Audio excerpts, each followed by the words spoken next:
तुमच्या अगदी म्हणजे अगदी जवळच्या व्यक्तीशी मला ओळख करून द्यायची आणि एकदम तुमच्या जवळच्या व्यक्तीबरोबर आज मुलाखत आहे. आता जवळचे व्यक्ती कुणाला म्हणतात? जे आपल्या सुखदुःखात सामील असते. तुम्ही जे व्हिडिओ बघताय, आजपर्यंत जेवढे तुम्ही व्हिडिओ बघितला आहात त्या सगळ्या व्हिडिओमध्ये सुरुवातीला जे गाणं लागतंय ते गाणं ज्यांनी गायलं आहे ते अमोल बुचडे कोल्हापूर, संगीत सम्राट अमोल बुचडे कोल्हापूर हे आता आपल्याबरोबर आहेत आणि त्यांची मुलाखत आपण घेणार आहोत. नमस्कार, मी संगीत सम्राट अमोल बुचडे, राऊ सरांचा शिष्य म्हणला तर हरकत नाही. बाळू मामा मी शरण आलो तुझ्या पाया. एवढं भजनाचं मी एवढं स्ट्रगल आणि एवढं संकटातनं सर हे केलंय. ज्यावेळेला बाळूमामाचं गाणं मी म्हणलं की आपण बाळूमामाचं गाणं लिहिल्याशिवाय म्हणायचं नाही. मला भजनात एवढा मान सन्मान मिळाला. एवढी लोक सर रोडनं चाललो तरी मला किमान एक 8-10 लोक तर दररोज मला नमस्कार करतात. माझ्या या कलेमुळं, माझ्या संगीतामुळं 8-10 लोक सहज मला रस्त्यात भेटू दे, वाटत कुठेही असू दे. परत तुमचीच एक तुमच्या ह्याच्यावर फॉलोअर्स आहेत तुमचे युट्यूबवर, त्यांनी ते गाणं कधी आपलं बाळूमामाचं बघितलं. शिंगुशी मार्केटमध्ये ती नारळ वगैरे ते पूजेचं साहित्य काय काय काय काय विकतात त्या काकी. त्यांना नंबर मी तुमचा दिलेला. त्यांनी मला बोलवून, खूप गर्दी होती मार्केटमध्ये, तेवढ्यात तिने बोलून मला 151 रुपये नारळ, पान, सुपारी आणि बाळूमामाच्या नावाने चांग बोलून फोटो माझ्या बरोबर. तुम्हीच काय अमोल बुचडे, तुम्हीच काय अमोल बुचडे, राऊ सरांच्यात गाणं गायलेलं. त्यांनी मला नारळ देऊन माझ्यासोबत सेल्फी फोटो घेऊन एवढा मान सन्मान मिळाला. मग तुम्हाला म्हणलं की काय ना, आपण बाळूमामाचं गाणं पण स्वतः करायचं. कारण की माझं भजन एक असं आहे की ना मी दत्तपंथी नुसती म्हणत नाही, ना विठ्ठलपंथी. खालची लोकांची, भक्तांची काय फरमाईश येईल, बाळूमामाचं म्हणलं बाळूमामाचं म्हणायचं, ज्योतिबाचं म्हणलं ज्योती, अंबाबाईचं म्हणलं तर अंबाबाई. तुम्ही नुसतं खालनं म्हणतोय, देवाचं नाव सांगा. तुम्ही ज्या देवाचं नाव सांगशील त्या देवाचा अभंग वर्ण गायला जाईल. पण बाळूमामाचं गाणं तेवढं मी लिहिल्याशिवाय म्हणणार नाही असं ठरवलेलं मी. तुम्हाला मगाशी बोललो. पण ज्यावेळेला लिहिलं आणि ज्यावेळेला भजनात म्हणायला लागलो, सर भजन चालू झालं तर रात्री 9 वाजता, रात्री तळसंदे म्हणून गाव. तिने जर व्हिडिओ बघितला तर त्यांच्या लक्षात येईल. आणि तुमचे ते फॉलोअर्स आहेत तिथं पण त्या गावात लोक, तळसंदे हुपरी साईडला. आणि रात्री 9ला भजन चालू झालं तर 3:30 वाजले, 4 वाजले तरी आणि 2 म्हणा मग बंद करा. आम्ही 1-1:30 वाजेपर्यंत दादा बास करूया, दादा बंद करूया, दादा बंद करूया. तर त्या दिवशी आम्हाला जेवण सर बाळूमामाला जे आदमापुरात जे नैवेद्य दाखवलेला गाभाऱ्यात, तो नैवेद्य आमच्या ताटात होता. अरे बापरे. ज्या दिवशी मी गाणं बाळूमामाचं म्हणणार होतो, बाळूमामाचं गाणं ज्या दिवशी मी म्हणणार होतो भजनात लिहिल्यानंतर माझ्या ध्यानी म्हणे काय नाही, आज गाणं ते कम्प्लीट झाले आणि ते गाणं पण भजनात आज म्हणायचं. पण ज्याला म्हणायचं आहे सगळी पंगत खाली जेवत होती आणि त्या आम्हाला लोकांनी पर्सनल वेगळं बोलवून, आत बोलवून म्हणले, हे जे जेवण आहे, हा जो प्रसाद आहे, हा बाळूमामाच्या गाभाऱ्यातला बाळूमामाला दाखवलेला आहे. त्या मेंढीचं दुधासकट आमच्या ताटात. अरे बापरे बापरे बापरे. मग मला कळालं की मेंढ्या जिथं जिथं मेंढ्या असतात, बाळूमामाची बकरी, तिथनं धार काढून घागरीनं दररोज अभिषेक घालतात, हे मला तिथं कळालं. आणि त्या घागरीतलं दूध आमच्या ताटात होत, माझ्या ताटात होत. आणि बाळूमामाचं गाणं म्हणताना तिथं आला पाऊस. सकाळी वाजलेले 4. तर सगळा माझ्या अंगावर भंडारा होता.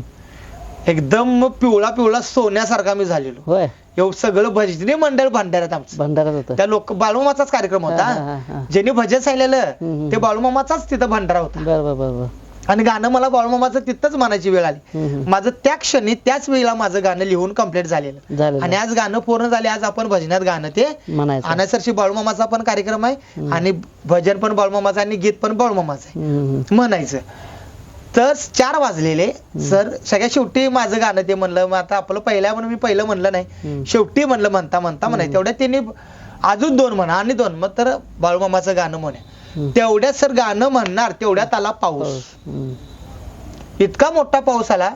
तर त्या तळसंद्याच्या लोकांनी, प्रेक्षकांनी जी स्वतःला त्यांना बसाय ताडपदरी टाकलेली, ती जवळजवळ 15-20 लोकांना जाऊन ताडपदरी तिने आमच्या डोक्यावर धरली. वरनं पाऊस पडायला धो धो धो. अरे बापरे.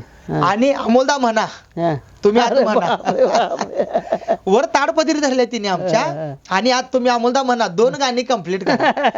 तर शेवटची 2 गाणी सर मी ते बाळूमामाचं एक आणि गवलन अरे पावसात म्हणले तर त्या पावसात लोकांनी एवढा आमच्या अंगावर भंडारा टाकलेला, हा. एवढा भंडारा टाकलेला की बस अरे बाप असं म्हणायचं.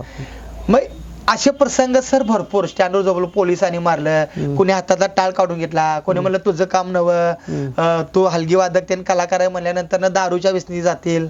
इथं आमच्या इथं दत्त मंदिर आहे, तिथं तबला वाजवाय बसलो. लहान होतो एकदम, सोनं एवढं असेल, 7वीत 8वीत असेल. तबला वाजवताना सर मला जवळजवळ तिथं बक्षीस त्या वेळेला 1,500-2,000 रुपये मिळालं.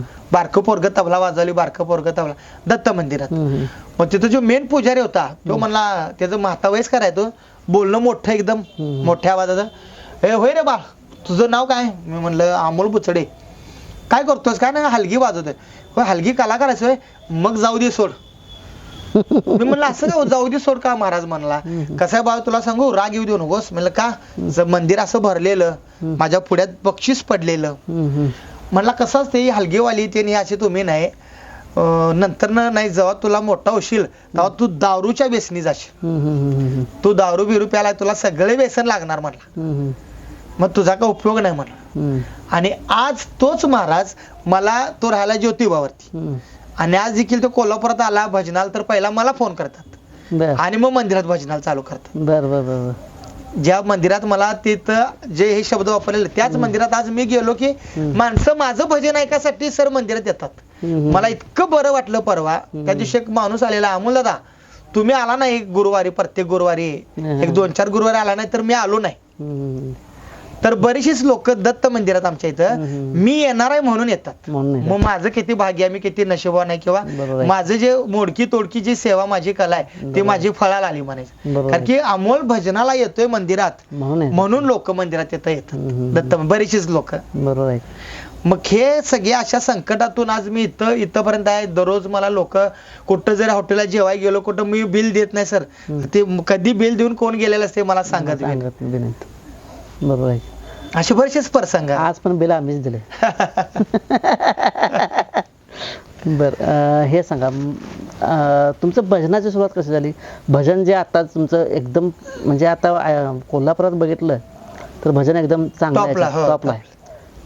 ते भजन कसं काय बसवायला सुरू झालं ते, आणि कसं काय? ते घरात भजनी मंडळ होतं पहिला, आजी बिजी म्हणे आम्ही घरात कार्यक्रम वरचीवर असायचे. त्यानंतर आम्ही गल्लीतल्या मुलांनी भजन काढलं. मग गल्लीतल्या मुलांनी भजन चालू केल्यानंतर जरासं वाद व्हायला लागलेत मुलांच्यात. मग त्यांचं माझा काय त्याच्यात संबंध नव्हता, मी काय माझ्याशी वाद होत, पण त्या दोघांच्यात 2 जे मित्र होते माझे, आमच्या 3-4 भजन होत. मग त्यांचा वाद व्हायला लागला. त्यांचा वाद व्हायला लागल्यानंतर मी म्हणलं ते भजनाला जायचं आहे, तिथं बी भांडण वगैरे म्हणलं ते काय बरोबर नाही, म्हणून मी तिथनं बंद केलं. मग बंद केल्यानंतर मी ते लक्ष्मण सुतार 4-5 जण आम्ही एकत्र आलो भजनातले लोक, आणि तेव्हापासून भजन चालू झाले. आता या गोष्टीला जवळजवळ 18-19 वर्ष झालं असतील. सगळ्यात म्हणजे लोकांना आवडलं, सगळ्यात एकदम म्हणजे एकदम चांगलं वाटलं गाणं कुठलं? तशी सांगायचं म्हणलं तर मी म्हणल ते लोकांना आवडते. तरी पण माझ्याकडनं सर एक कुठलं जास्त खरं शूटिंग चालू आहे म्हणून खरं बोलतो, एखादा अभंग चुकला माझ्याकडनं म्हणायला तर लोकांना ते नाही, ते अमोलदादाने हरकत घेतली असेल तसं. अमोलदादाने वेगळं म्हणलं असेल ते, मला माहिती मी तिथं चुकलोय म्हणायला. नाही अमोलदादा चुकणार नाही, ते वेगळी हरकत आहे त्याची, काहीतरी व्हरायटी केली आहे. मग तसे बरेच ज्या सुका करणे अभंग, बरीचशीच भजनं माझा ऐकून सर लोक बरीचशीच म्हणायला. गुरुपौर्णिमेला जवळजवळ इथं तर लोक पुष्कळ येतात, भरपूर लोक माझी पायाची पूजा करून जातात. जे हॉटेलला जेवायला येणारे शिष्य वेगळे, इथं येऊन पूजा करणारे वेगळे. तुम्हाला मी योग आला तर ती व्हिडिओ तुम्हाला दाखवेन मी. आणि ज्यांना मी शिकवायला पण नाही सर त्यांचं पण स्टेटस असतात की गुरुवारी अमोल बुचडे यांच्यामुळे आम्ही भजन शिकलो, यांच्यामुळे हलगी शिकलो, यांच्यामुळे ढोलकी शिकलो. माझं ऐकून आता किती विद्यार्थी, कुठं विद्यार्थी आहेत आता माझे विद्यार्थी? कमीत कमी भजनाचे 500 भर असतील, भजनाचे 400-500 सहज असतील भजनाचे. हो, कारण की मी आता भजनाचे मी काय फक्त कोल्हापुरातच काय बाहेर? पूर्ण ऑल ओव्हर सगळं 500 विद्यार्थी असतील. त्यातले तर चांगला विद्यार्थी असं घडलेला कोण आहे? तशी सगळीच तयारीची आहेत बऱ्यापैकी. त्यात एक शिवप्रसाद बनवतो बाळूमामाचा तुमच्या इथं तो माझा जरा जवळचा शिष्य आहे तो काय माझ्या मनात जागा आहे त्याच्याबद्दल. बर. आणि बाकीचे मार्के नगर मध्ये साबळे काका असतील, ते संदीप वायचळ असतील, ते विश्वास दळवे म्हणून आहेत, असे बरेचसे मीनाताई म्हणून आहेत. बर. आहेत भरपूर आहे शिष्य. बर. आणि मला सांगा, ढोलकी वादन पहिल्यांदा होता तुम्ही हलगी वादक. हो हलगी वादक होता. हलगी वादकातनं तबल्याकडे वळला, नाही पहिला ढोलकीकडे वळला.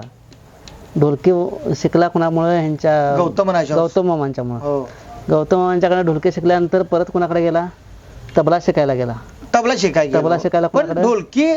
ढोलकी गेल्यानंतर मला सरळ आमच्या गौतम गुरुजींनीच मला सचिन कचोरेच्याकडे पाठवलं हा. तबला शिकायला. तेच की तबला शिकायला गेला. म्हणजे हो, पहिल्यांदा हलगी, नंतर ढोलकी, नंतर तबला, आणि नंतर पेटी माझ्याकडे. हो पेटी हा, पेटी झालं. पेटी झाल्यानंतर गायनाकडे कसं काय मान वळला? हे भजनामुळंच. हम्म, भजन म्हणतच गायनाकडे वळलो. हम्म, ते भजनात ढोलकी वाजवा गेल्यानंतर मी पण 1-2 अभंग पाठ केला त्यावेळेला. हम्म, हम्म, एकच अभंग म्हणत होतो. ते पंतांचा एक अभंग होता आणि त्या आईचा एक अभंग होता. हम्म, ते 2 अभंगावर मी ते लोकांना आवडायला लागलं म्हणून मी अजून अभंग पाठ करून वगैरे म्हणालो. त्यानंतर बरेचसे अभंग मी स्वतः पण लिहिलेत. बर, विठ्ठलाचा अभंग बर. परवा केला. परत मग त्या अंबाबाईच्या गाण्यामुळे मला गाणी सुचलीत लिहायला भरपूर. ते करोनावर गाणं केलं. अंबाबाईला का ग अंबा बसलीस तू शांतना, करोना रोग आलाय आई उठना, ते करोनावर सॉन्ग केलं अंबाबाईच. हम्म. मग मला सांगा मोल, आता पुढचं आतापर्यंत सगळं हे समजलं तुमचं की सुरुवात कशी झाली, त्यानंतर तुम्ही तबला, ढोलकी, पेटी, त्यानंतर गायनाकडे वळला, भजन नवीन बसवला, नवीन गाणे करायला सुरू केला. भविष्यात तुमचं काय हे आहे? आता माझं नियोजन असं आहे की मला एक मामा